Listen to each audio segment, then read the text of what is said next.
एक मित्र है फेसबुक पर, गुजरात से विमल जी।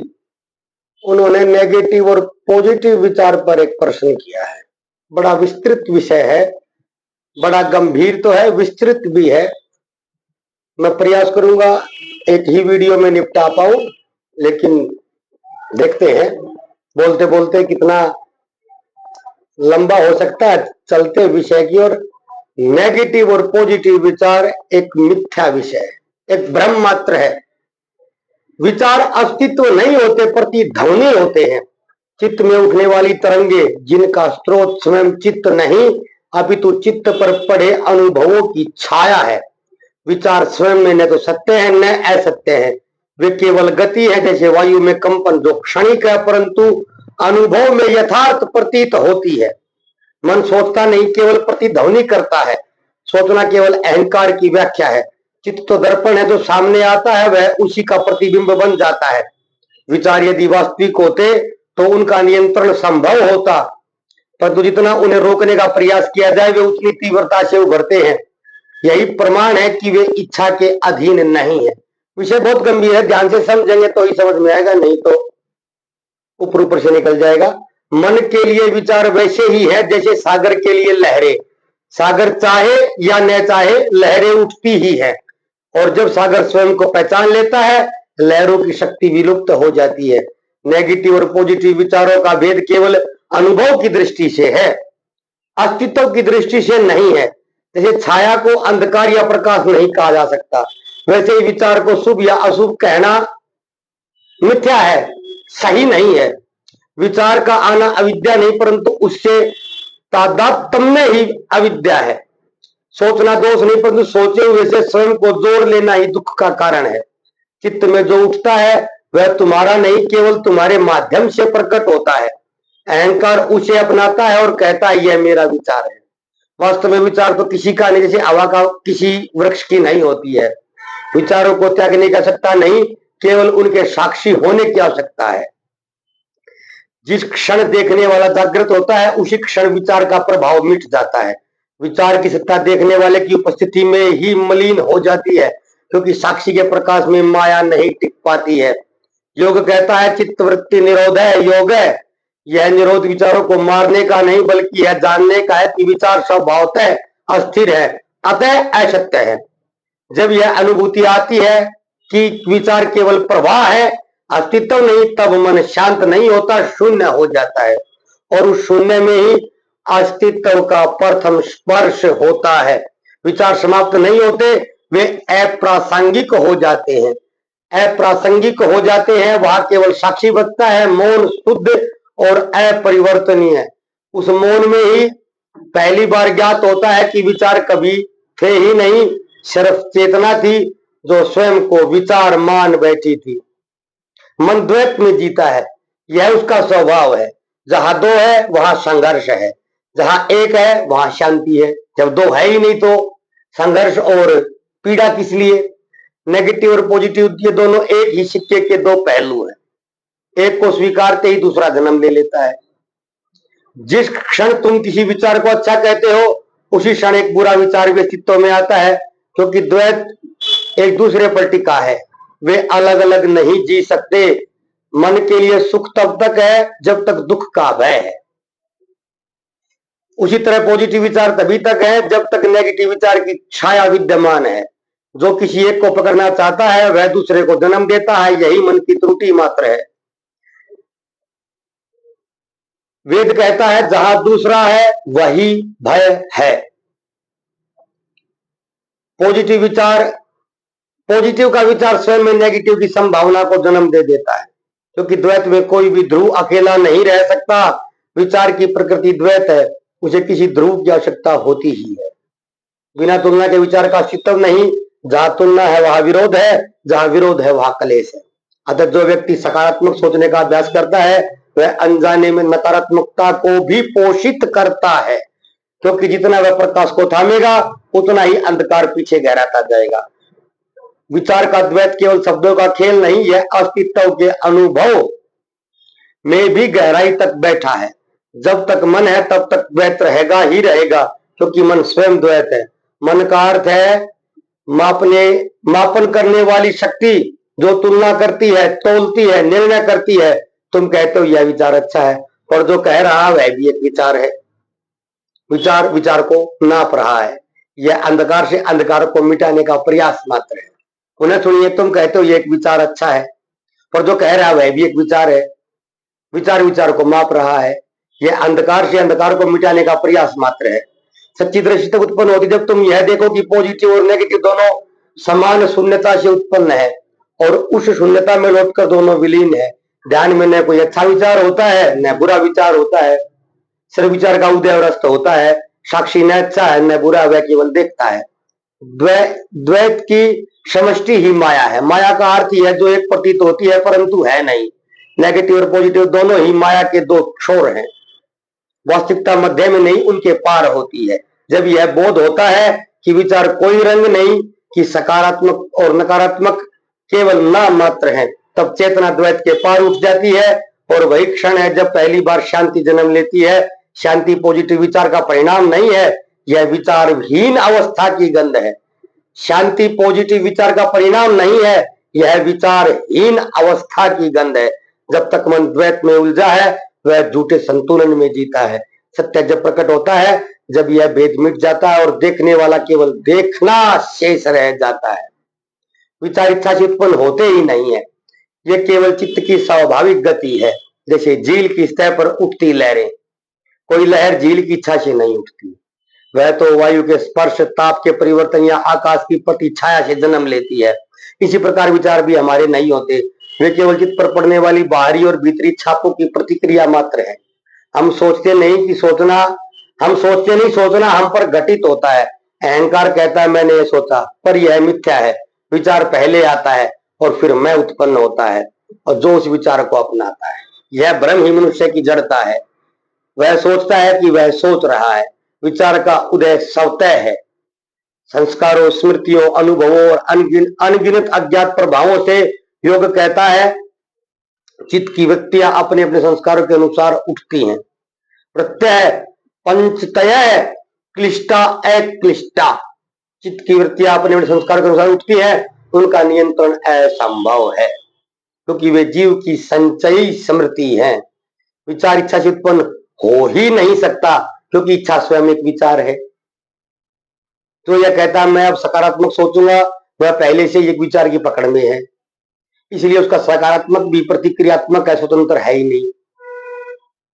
विचार की हर गति प्रतिक्रिया है, कोई भी मौलिक नहीं। वह जो आज तुम्हारे भीतर उठा वह शायद अनंत काल से चली आ रही किसी स्मृति का कंपन है। तुम उसके प्रकट होने के मात्र माध्यम हो, जनक नहीं हो। जब यह देखा जाता है कि विचार स्वतः उठते हैं तब उन्हें नियंत्रित करने की इच्छा मिट जाती है, और जब नियंत्रण की इच्छा मिट जाती है स्थिर नहीं स्वाभाविक हो जाता है। स्थिरता साधना से नहीं आती बल्कि यह जानने से आती है कि गति तुम्हारी नहीं, तुम सागर नहीं, सागर में प्रतिबिंबित आकाश हो। इसमें लहरें उठती तो है लेकिन उसे छू नहीं पाती। विचार को देखो पर उसे मेरा मत कहो। जैसे आकाश बादल को नहीं अपनाता वैसे ही चेतना विचार को नहीं अपनाती। विचार का आना दोष नहीं, उससे तादात्म्य, उससे एक कर्तव्य ही बंधन है। सच्चा ध्यान तब प्रारंभ होता है जब यह ज्ञात होता है कि विचार इच्छा से नहीं स्वभाव से उठते हैं, और जो स्वभाव से है उससे लड़ना अज्ञान है, उसे देखना ही ज्ञान है। जब देखना पूर्ण होता है विचार की गति धीमी पड़ जाती है क्योंकि देखने वाला उसमें नहीं उलझता, चित्त स्वयं अपने भार से मुक्त हो जाता है। तब विचार नहीं रुकते पर उनके अर्थ लुप्त हो जाते हैं। वह विचार नहीं केवल चेतना की तरंग मात्र रह जाती है और चेतना अपने स्वभाव में मौन है। विचार इच्छा की संतान नहीं होते, वे केवल चित्त की धड़कन है। जो इसे जान लेता है वह विचारों को न अच्छा कहता है न बुरा कहता है, वह केवल देखता है और उस देखने में ही मुक्ति की पहली झलक प्राप्त होती है, प्रथम झलक मिलती है। ध्यान का सार विचारों का अंत नहीं, विचारों की अर्थहीनता का बोध है। मन सोचता है कि ध्यान का लक्ष्य विचारों को रोकना है, पर जो विचारों को रोकने की चेष्टा करता है वह स्वयं एक विचार करता है। विचार के विरोध में उठे विचारों से शांति कैसे जन्म ले सकती है? ध्यान में कोई विचार नियंत्रण नहीं होता, सिर्फ विचार दर्शन होता है।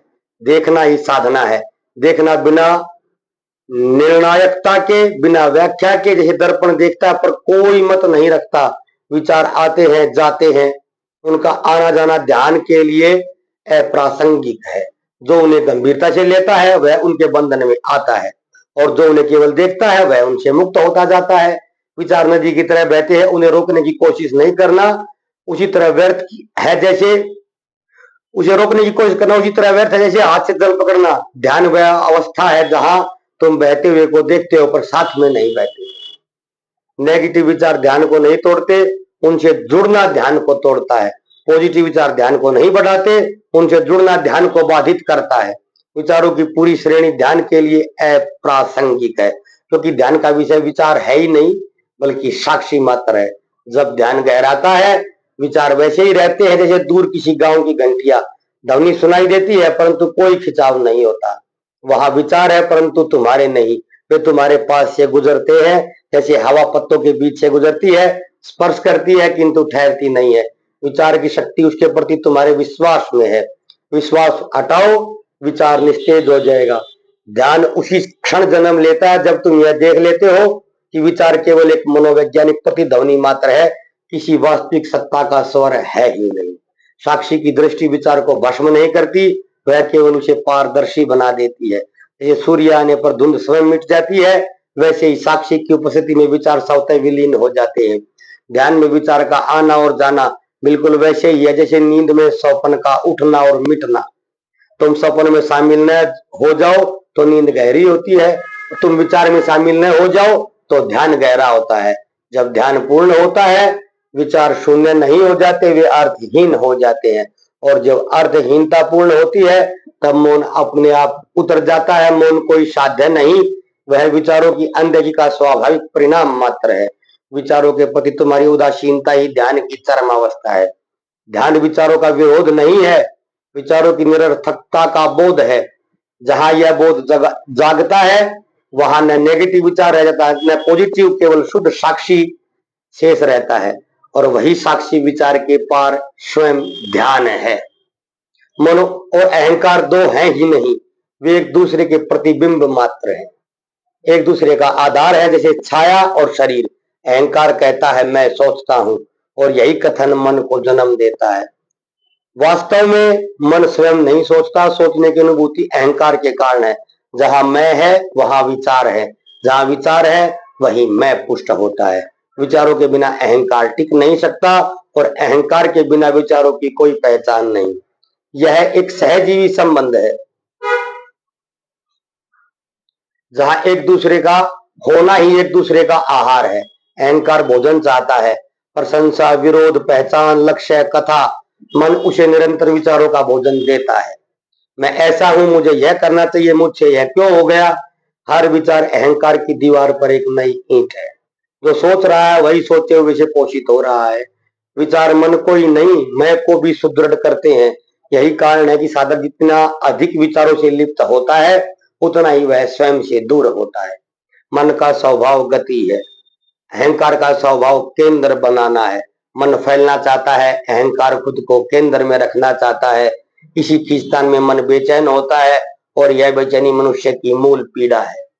अहंकार के बिना मन अपनी दिशा खो देता है। वही निष्क्रिय मौन शुद्ध दर्पण बन जाता है, पर अहंकार उस मौन से भयभीत है क्योंकि मौन में उसकी मृत्यु है। इसलिए वह विचारों की भीड़ रचता है ताकि उसका अस्तित्व बना रहे। विचारों की भीड़ में मैं सुरक्षित महसूस करता है, शून्य में मैं घबराता है। इसलिए वह जो व्यक्ति मौन से डरता है वह वास्तव में विचार से नहीं, विचारहीनता से डरता है, क्योंकि वहां उसका केंद्र विलीन हो जाता है। जब ध्यान गहराता है अहंकार की पकड़ ढीली होती है। जब देखने वाला विचारों को बिना अपनाए देखता है अहंकार धीरे धीरे पिघलने लगता है। विचार घटते नहीं पर उनका स्वामी गायब हो जाता है।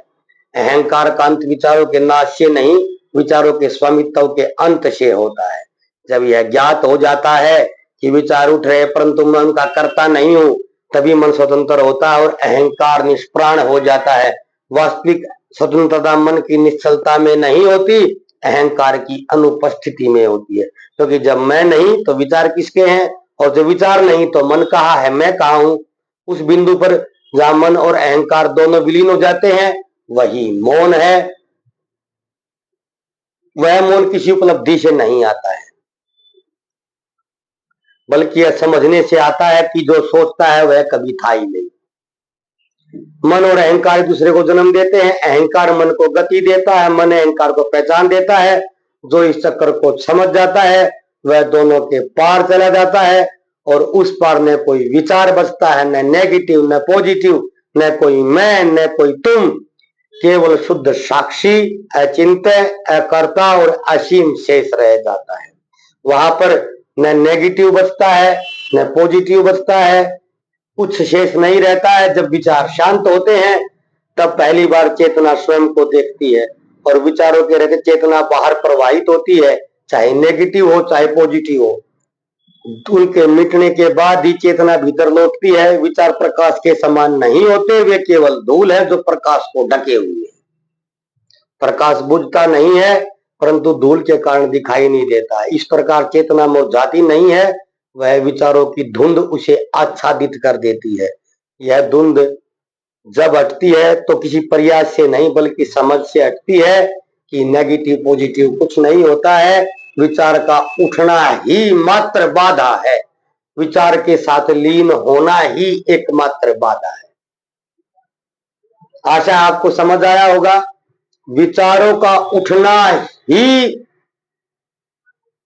मुख्य समस्या है, न कि पॉजिटिव लेकर आना नेगेटिव लेकर आना। अपनी इच्छा से आप न पॉजिटिव लेकर आ सकते हैं न नेगेटिव लेकर आ सकते हैं। अपनी इच्छा से दुनिया में कोई नहीं चाहता है कि मैं नेगेटिव थिंकिंग करूं, मैं नेगेटिव विचार करूं, मैं डिप्रेशन में चला जाऊं, मैं सारा दिन दुखी रहूं, मैं रोता रहूं, ये कोई नहीं चाहता है। लेकिन ये सतत प्रक्रिया है, इसको या तो आपका प्रारब्ध अच्छा हो, नहीं तो आपका कोई मार्गदर्शक अच्छा हो।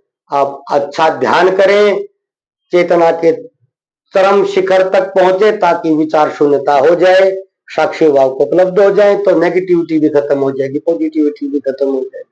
जब यहाँ पर कुछ बचना ही नहीं है तो पॉजिटिव बचा कर क्या चाल डालना है। नेगेटिव पॉजिटिव दोनों एक भ्रम मात्र है। विचार यदि उठ रहे हैं तो फिर अपनी इच्छा से उठते हैं। आपकी दशाएं अच्छी होती है तो पॉजिटिव उठते हैं, नेगेटिव होती है तो नेगेटिव उठते हैं।